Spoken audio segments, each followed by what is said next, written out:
Hello and good afternoon. My name is Preeti and I'm currently a senior at Cheyenne High School in West Fargo, North Dakota. Unfortunately, I was unable to attend today's luncheon in person, but I would like to fully express my gratitude for being named as the Exchange Club's Dakota Territory Student of the Year.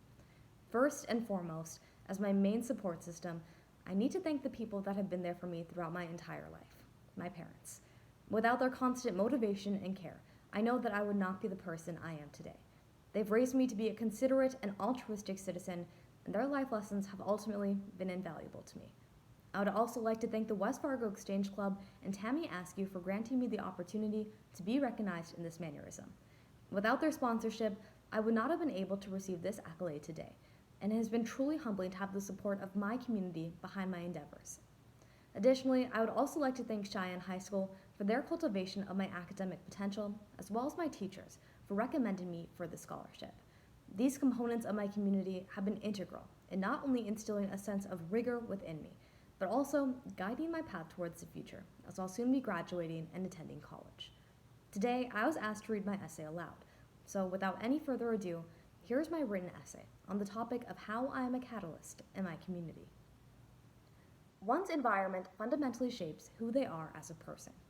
Being planted in the community of West Fargo, North Dakota, I not only recognize that my surroundings have nurtured my growth, but also strive to give back to the same foundation that has significantly contributed to the person I am today. As a society, we often are so fixated with a successful outcome that we forget how we were able to accomplish such a feat. However, the value in attributing growth to a catalyst cannot be overlooked.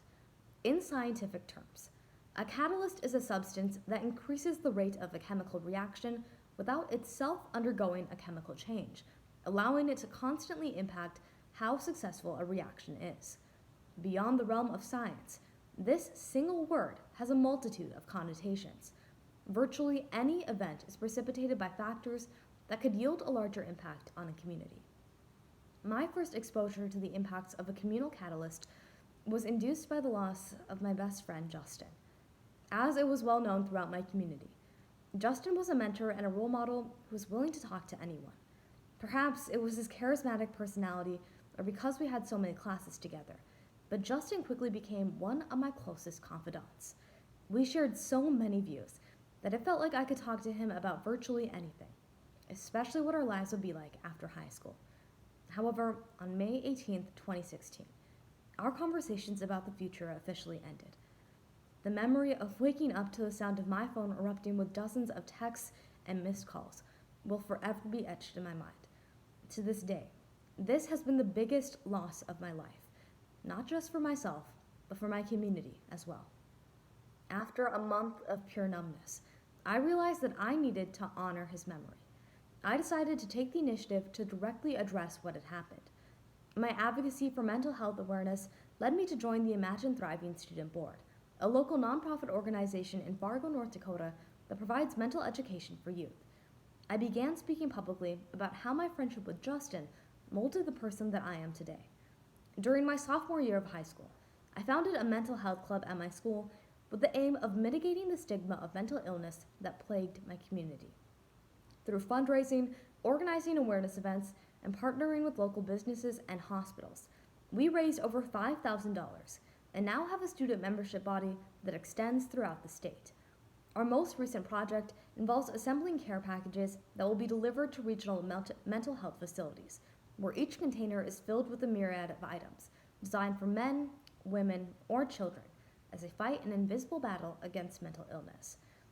Through this work, I have formed a network of friends and acquaintances who have experienced parallel versions of my story through the losses of husbands and wives, brothers and sisters, mothers and fathers, and closest friends.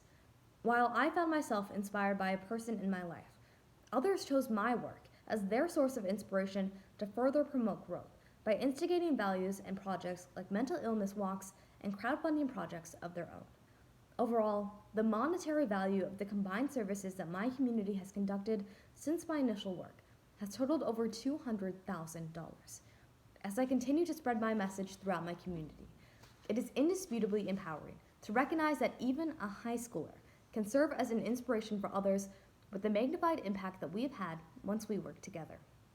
Beyond my passion for mental health, I have promoted catalytic growth in nearly every aspect of my life.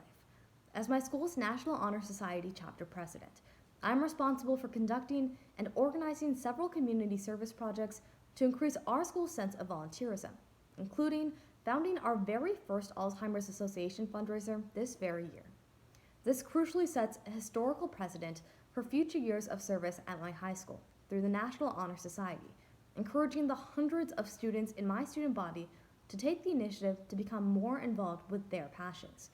On my varsity tennis team, I uniquely had the opportunity to serve as the tennis captain since I was in 8th grade, in the very first year of starting a tennis program at my high school. Despite being a brand new program in a field of established teams, I'm beyond proud to know that in just our second year of starting tennis at Cheyenne High School, we were able to win the state team championship. This accomplishment goes far beyond a trophy. Through adversity, perseverance, and the ability to stimulate growth, my fellow team members and I displayed our best potential on the courts. In academics as well, I aim to benefit my community by accelerating societal progress. For example, this year I was selected by North Dakota State Superintendent Kirsten Baszler and elected to serve on her exclusive student cabinet, being one of only 19 students appointed from across the state. Being on this board enables me to provide my perspectives on the topicality of century codes, high school curriculum, technological advancements, and more, which are all being applied in public schools throughout North Dakota. As I now prepare to graduate high school, I recognize that I will be the only graduate in my school's history that will be matriculating to an Ivy League institution at Princeton University. However, even though my surroundings will be completely different in just a few short months, my life mission to be a catalyst in my community will never waver. This is the most crucial value that I have learned in my lifetime. The best lessons aren't taught in classrooms or found buried in textbooks. Rather, they're applied to the outside world through community service and growth. In a world that strives for progress, it is much more important to examine the path to success rather than the destination, by serving as a catalyst for what matters the most to you. Again, I'd like to formally thank the Exchange Club for this sponsorship, and I truly express my gratitude for this honor today. Thank you so much.